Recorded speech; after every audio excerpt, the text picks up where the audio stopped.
یہ ان کافروں کے اوپر رسول کا احسان ہے، اور یہ مدینے کے فقراء پر فاطمہ کا احسان ہے۔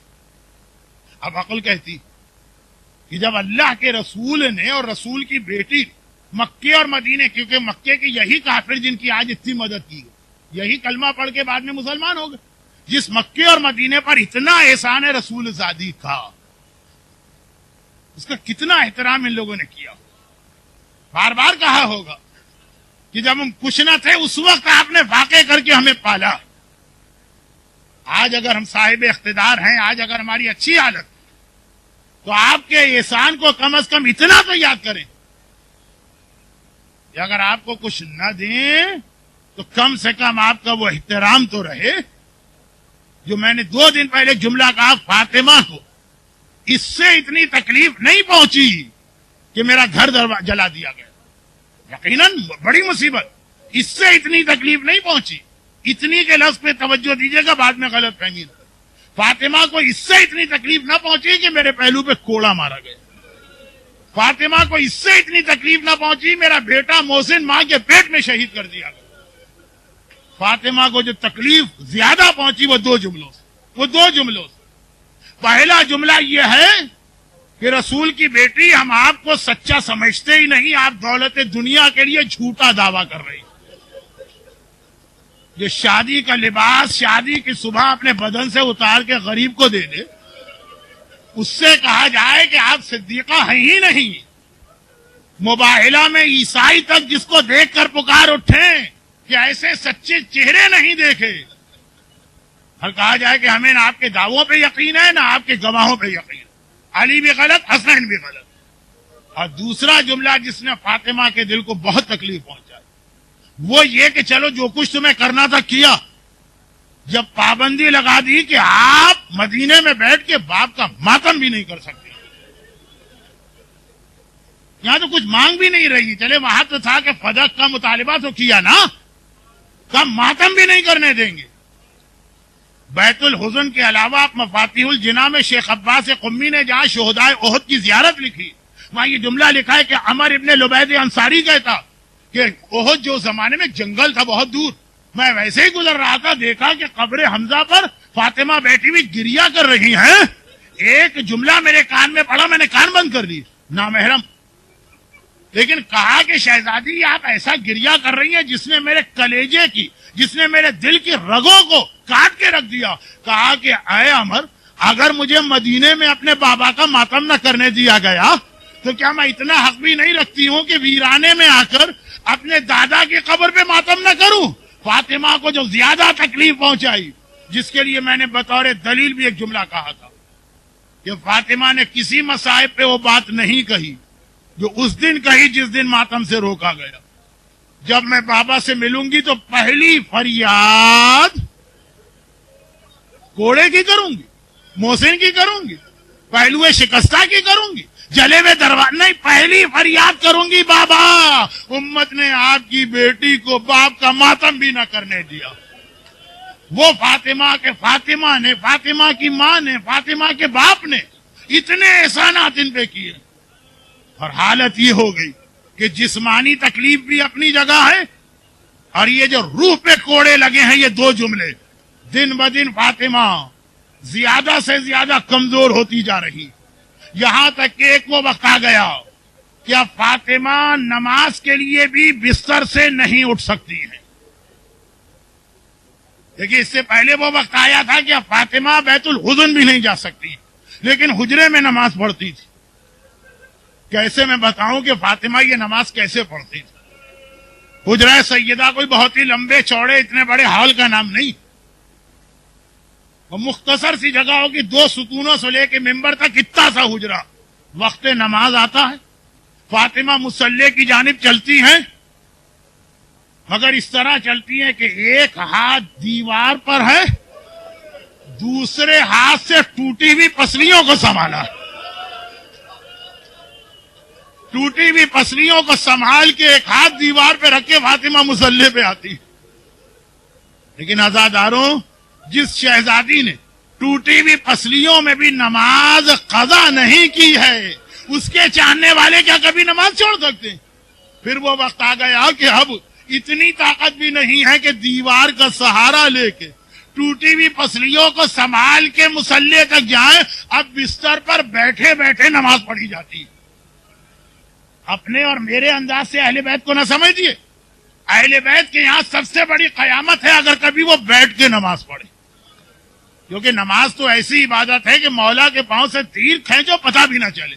ارے فاطمہ تو خیر فاطمہ ہے, زینب اگر سنت نماز زندان شام میں بیٹھ کے پڑھ رہی ہیں تو سجاد کو یقین نہ آیا, پھوپھی اماں آپ نے تو شام غریبہ بھی کھڑے ہو کے نماز پڑھی تھی. وہ سنت نماز تھی, یہ واجب نماز ہے. وہ زینب تھی جو معصومہ صغرا ہیں, یہ صاحب عصمت کبریٰ ہیں. کیا حالت تھی فاطمہ کی کہ واجب نماز کے لیے کھڑے ہونے کی طاقت نہ رہی, یہاں تک کہ آج کی رات آ گئی. آپ ہمارے لیے کوئی غم کی رات ہے لیکن ہم نہیں سمجھ پائیں گے آج کی رات کو. یا حسن سے پوچھئے, یا حسین سے پوچھئے, یا زینب سے پوچھئے, یا کلثوم سے پوچھئے, آج کی رات عشاء کی نماز تک فاطمہ کے بدن میں اتنی طاقت نہیں ہے, بستر پر بیٹھے بیٹھے نماز پڑھ رہی. مولا گھر میں ہیں, فاطمہ کے بستر کے برابر بیٹھے.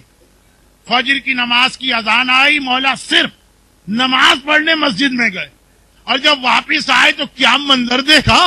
جو عشاء کی نماز کے وقت بھی طاقت نہ تھی, وہ فاطمہ چکی پیس کر فارغ ہوئی, کپڑے دھو کے فارغ ہوئی, کھانا تیار ہو رہا. ارے جس کے بدن میں خالی مصلی پر کھڑا ہونے کی طاقت نہیں ہے, گھبرا کے کہا بنت رسول اس کمزوری میں اتنے کام. ابو الحسن نماز سے ایک لمحے پہلے میری آنکھ لگی, خواب میں نے دیکھا میرا بابا میرے پاس آیا, اور خالی بابا نہیں آیا, آج تو اماں خدیجہ بھی ساتھ میں ہے. میں نے بابا کو سلام کر کے فریاد کی. اب یہ نہیں ہے روایت میں کیا فریاد کی, لیکن میرا دل کہتا ہے کیا فریاد کی ہوگی. ضرور کہا ہوگا بابا میرا سلام لو, اور صبت علیہ مصائب لو انہا صبت علیہ میں سرنا لیا لیا. بابا تیرے بعد تیری بیٹی نے اتنی مصیبتیں برداشت کی کہ روزے روشن تاریک راتوں میں بدل جاتے. بابا نے کہا بیٹی گھبراؤ نہیں, آج ہم تمہیں لینے آئے ہیں, چلنے کی تیاری کرو. ابو الحسن میرا بابا مجھے لینے آیا ہے, مجھے ڈر ہے کہ ایسا نہ ہو لوگ میرا غم کرنے لگے, میرے حسنین کے لیے کوئی کپڑے دھونے والا نہ ہو, کھانا پکانے والا نہ ہو, سارے کام میں اپنے ہاتھ سے کر کے جا رہی. مولا نے سنا ایک تو علم امامت, پھر یہ جملہ اتنا واضح کہ آپ سمجھ گئے. مولا سمجھ گئے کہ سیدہ کیا کہہ رہی ہیں. گھبرا کے اسما بنت امیس سے کہا اسما یہ وقت تو حسن حسین کو یہاں ہونا چاہیے, کہاں ہیں. کہا مولا روزانہ تو آپ نماز کے بعد یہودی کے باغ میں چلے جاتے ہیں, حسنین کا تو طریقہ یہی ہے, فجر کے بعد سے جو نانا کی قبر پہ بیٹھتے ہیں تو ظہر کے قریب آتے ہیں. بس علی جلدی سے گھر کا دروازہ کھول کے چلے, اور ادھر فاطمہ حجرے میں گئی, چادر اوڑھی, اسما اب کوئی میرے حجرے میں نہ آئے, مجھ سے بات نہ کرے, اور ادھر حجرے کا دروازہ بند کیا, ادھر گھر کا دروازہ کھولا. حسن حسین گھبرائے آئے. اسما ہماری ماں کہاں ہے جو اس وقت صحن میں بیٹھتی ہیں. گھبرا کے اسما نے کہا لیکن شہزادوں تم اتنے جلدی کیسے آ گئے, تم تو ظہر کے قریب آتے ہو. کہا آج بھی ہم گئے تھے, نانا کو سلام کیا تھا, نانا نے جواب دے کے کہا حسن حسین آج یہاں بیٹھنے کا وقت نہیں ہے, اماں کو الوداعی سلام کر لو, تمہاری ماں دنیا سے جا رہی. نانا نے بھجوایا, اماں کہاں. اسما نے ہاتھ جوڑے, مجھے اجازت نہیں ہے, لیکن میری شہزادی حجرے میں ہے.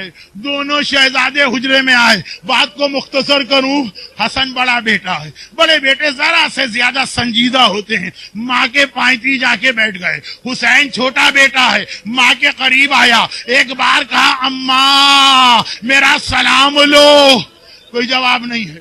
دوبارہ کہا سلام لو, جب تیسری بار بھی جواب نہ ملا, حسین نے سر سے امامہ اتارا, دونوں ہاتھوں سے سر پیٹا. اماں یہ کون سا دن آ گیا, تیرا حسین سلام کرے اور تو سلام کا جواب نہ دے, اور غش کھا کے گر پڑے. اسما صحن میں ہے, دیکھا کہ دروازہ دوبارہ کھولا گھر کا. مولا گھبرائے اسما میرا حسن حسین تو یہاں نہیں آیا. اسما نے کہا لیکن مولا اتنے پریشان کیوں ہیں. کہا میں قبر رسول پہ گیا, نہ حسن تھے نہ حسین تھے. میں نے پیغمبر کو پکارا، رسول نے کوئی جواب نہ دیا۔ جبرائیل نے کہا اے ابو الحسن جا کے حسین کو تسلی دو، حسین کے رونے سے فاطمہ رو رہی ہے، فاطمہ کے رونے سے رسول خدا کش کھا کے گر پڑے ہیں، حسین کو تسلی دو۔ میرا حسین تو نہیں آیا۔ اسما نے کہا آقا حجرے میں ہے۔ بہرحال بات بہت مختصر کرتا ہوں، مولا گئے، بچوں کو تسلی دے کے باہر نکالا، میں تمہاری ماں کو غسل میت دے دوں؟ اور زینب کہتی ہے میں نے بابا کے رونے کی آواز سنی۔ غسل خانے میں کون روتا ہے؟ جب غسل خانے کا دروازہ کھلا، علی نے کہا آؤ اپنی ماں کو آخری بار دیکھ لو۔ زینب نے گھبرا کے کہا بابا مگر آپ غسل میت میں کیوں رو رہے تھے؟ ارے دنیا کا سب سے بڑا صابر، میرا مشکل کشا مولا کہتا ہے زینب جب غسل میت کا پانی ڈالتے ڈالتے میں کمر پہ پہنچا تو کوڑے کا زخم آج 75 دن بعد بھی تازہ نظر آ رہا تھا۔ رسول کی بیٹی زخمی کمر کے ساتھ دنیا سے گئی۔ مگر عزاداروں آخری جملہ ضرور سننا، اور ادھر دیکھیے زینب اور علی بات کر رہے۔ حسین ماں کے سرہانے پہنچے، اب نہ سلام کیا، نہ کوئی فریاد کی، نہ سر کو پیٹا، ہاتھوں کا پیالہ بنایا، ماں کا چہرہ کفن میں نظر آ رہا ہے، اپنے ہاتھوں میں لیا، ایک بار آسمان کو دیکھا، ایک جملہ کا واہ غربتا، ارے میں غریب الوطن ہو گیا، ارے میں اکیلا رہ گیا، ارے میں تنہا رہ گیا۔ بس اتنا کہنا تھا، بندے کفن ٹوٹے، فاطمہ کے ہاتھ کفن سے باہر آئے، حسین کو سینے سے لپٹایا، اے میرے لال ماں تیری غربت کی فریاد نہیں سن سکتی، ارے میرا حسین۔ ہاتھ جوڑ کر ایک جملہ کہوں شہزادی، آج تو پھر بھی شہر مدینہ ہے، حجرے کے اندر ہے، علی جیسا بابا ہے، حسن جیسا بھیا ہے، تب بھی آپ حسین کی فریاد نہ سن سکی۔ ارے کل آئیے عصر عاشور ہے، حسین واقعا اکیلا رہ گیا، نہ عباس ہے نہ علی اکبر، وہ ذوالجناح سے گر رہا، مدینے میں کفن سے ہاتھ نکال کے حسین کو سنبھالنے والی، آئیے جلتی ریتی میں بیٹھیے، یہ آپ کا لال، یہ آپ کا حسین۔ برحمتك يا أرحم الراحمين وصلى الله على محمد